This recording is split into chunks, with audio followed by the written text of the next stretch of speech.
On vous aime tant. Donc, soyez toujours aimables, soyez unis. Aimez-vous les uns les autres. Je veux dire, anemo koye na salité et na paix totalité aneo nyoso parce que banguna ya libota sika lilobai koye na mokili mobimba. À partir d'ici, les gens n'ont jamais aimé. Comme ils ont beaucoup bousculé le peuple d'Israël charnel. Mais maintenant, c'est l'Israël spirituel. Parce que quand on a lilobai a valeur, aujourd'hui, est-ce qu'un jour, on aura encore une église pareille? Église moko ekbota makolega liloba na kolima bosa na ngotala epai lobe uti depuis 95 lelo to comme totalisé 29 ans. On a battu un travail de titan. Ti nandege yawa salike lilobe comme confession religieuse na fort na de courage na bonne la dino. À part confession religieuse, même année que l'amour après quelle faveur céleste permettit le Parlement Union Européenne. Ce côté là qu'on a comprendre était naïs que bandine ce que me dire nous avons une grâce. Amen. Parce que nous avons makuna bakota kutotata na moite na Bible na ndakwa. Mais liloba tokoti totamboli pe. Le bande est au sa monde entier. Et il y a moi na tana bango ba lobi pe to côté na parlement européen. Car on est à tomba miango ba bongi sa ki pona contrat wa etali bango zonga la bango.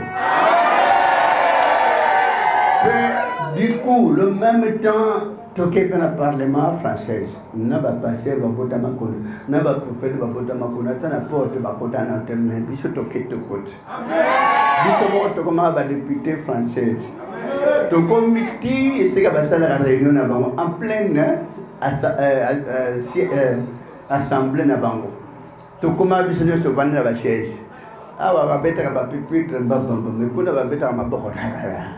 Na batango na makambasala kabisa peut vivre mais kuna za patient bovandi bon séance et ça suspendé bokiti na escalier bovandi ya hotelema allez ingi banda tomati encore to kuma ata 10 fois mata kita da bi o makamni ba ole sabat makolo ba ole sabat do so bovandi basali séance tenante bakati bokiti binonyos boke hotel matene mapona kupema batuni kututebino boto na tuzapunate donc tu assister si fallait même na babenga ngape na kenoloba banga bamuna ngape inde botika mboka na Kongo.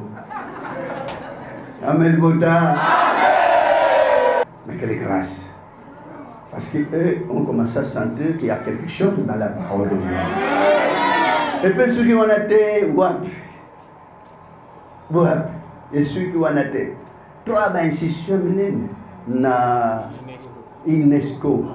Mais le prophète kon na boba membiso ba fongoli porte kota tambula kuna obotambula pe olembi parce que na bisika ngoni so etondi pe belé parlement européen 5000 employés 5000 le parlement union européenne pe banda ko itandama ebuzo katio mbati kuna banzete wana extraordinaire do lino besale musala je pas mentionner le mot pour leur dire que Boyinaka, mais quand même, tout ça quand même battu.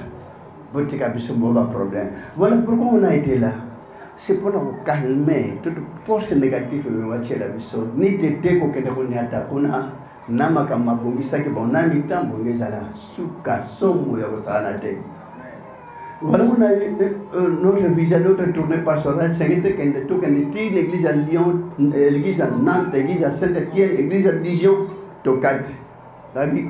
Kuna batika likolera, mais prophète ya wate comment? Prophète a tamboli côté plan d'absoute église, il fallait assister sa tournée pastorale, j'avais dit non, on descend.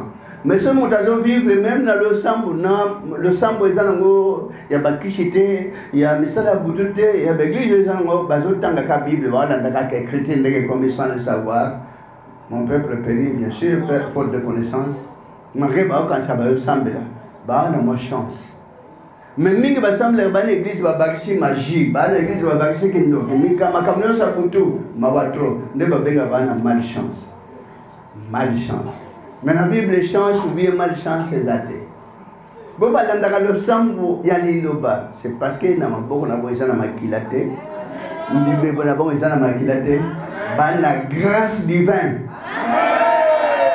Grâce au divin, on connaît la rana ba pour la nénion so na kata yoko bozo vivre na grâce à l'éco. Parce que bino bozo na mo pepe ya scène naturelle, mais bozo na souffle venant d'en haut. Souffle on écoute na motonio so te onyo so pour simba Bible pour assembler la bo souffle jamais. Souffle on est zakaka wuti kuna na moto azolanda ile bana kantique nouveau na 7e trompette na ça me quand donc Esaïe de souffle ne wuta kaka kuna direct et côté na boy ba ubanza na solo. Alors tant que je na souffle wana mbambu sutam ba simbe l'église ya kisi magie babiloko butu bana ko vivre na mo pepe ya Satan. Souffle à Satan je tam ça ba marquer ba onction barashinda kondoro barashinda bare koisa bango barakoza bare kosa bango. Ya baba baba ya baba. Alors ici toutes ces histoires écoutez la Rosala vous allez vivre la grâce divine. Grâce à tata le type de temple là on a atali kama mundi mai do bazobima.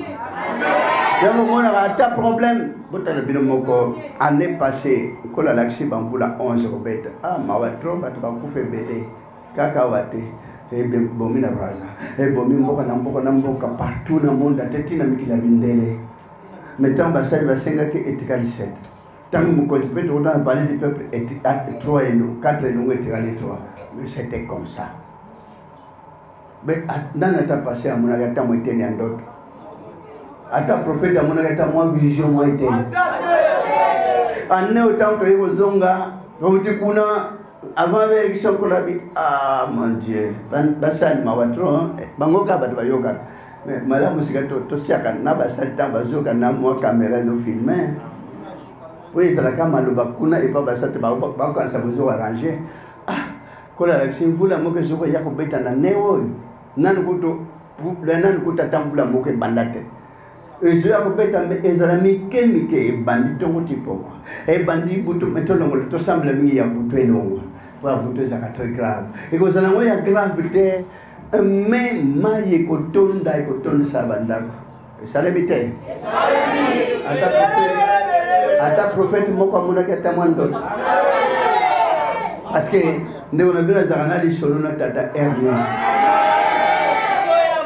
Awa wote luguma sumi tekale zala kinyo se ole kalobi kola satandoli am ba ko ma on espace tableau mo za espace impossible bino bo mo na mote écran mo ko za ka so kola la kisi am ma wadro o kola linge église na ye so mo mo ta linge église ote se di ma bloko ba se église ya wa boya wa sala di corona se la pompe la galibota bazo de l'église ici kana bango bamso ba comme ça ici on a badier commercial ba boutique ba magasin kasi ba nimelo ba baza ba ponami te bo chali ngoma mbili muna ya ba ponami bika. Merci beaucoup libota yamba lingomba ici ko la saila bino asunga bino ami mo sanagata bino ko na ya saila motonyo to senge kana tata zamna bumo itatamza salona penasi ma ton pen kumpeke mo bana bule na boli mo munen pe mo boto ya mo zamna mo sa mo tam sa ba pona no bi mano longa pona long sa ba pona no ba bula no ya mo zamna bu mo solo mo nge bena zesu mo keto nde sa li bude bo sa li bota na bo nge mike mo na ko sallam mo bana moko to sa ma we sa mo longa te ya wa si ko sala mai kat na ba pona na ye ngono pe mo ne kamba mo na mo limsa faji ko ta ba ta masum ta sultan babunga ko ten malina no sa li bude bo sa li bota na bo nge mike mo na ko sala li bota kimia esa kata ba pona na yo na tete li bota oyo su ko pona utani ko bota na moko ba basango la mokele kete bol mo tata mo mo santi kana likoli kana kata we tam sabo ibata we sala we sunga moko na moko we mo santi sala li bota mo kanu ya wanzam la mo heko kusama kata ba gula na kombre Kristo na Nazareth Nangwa nous centre belbela qui nous seko. Amen. Amen. Boto na kombo les Christ de Nazareth. Merci de votre kasavo boto kolo abat la mort la mort. Et je refais pour veiller sur chaque côté.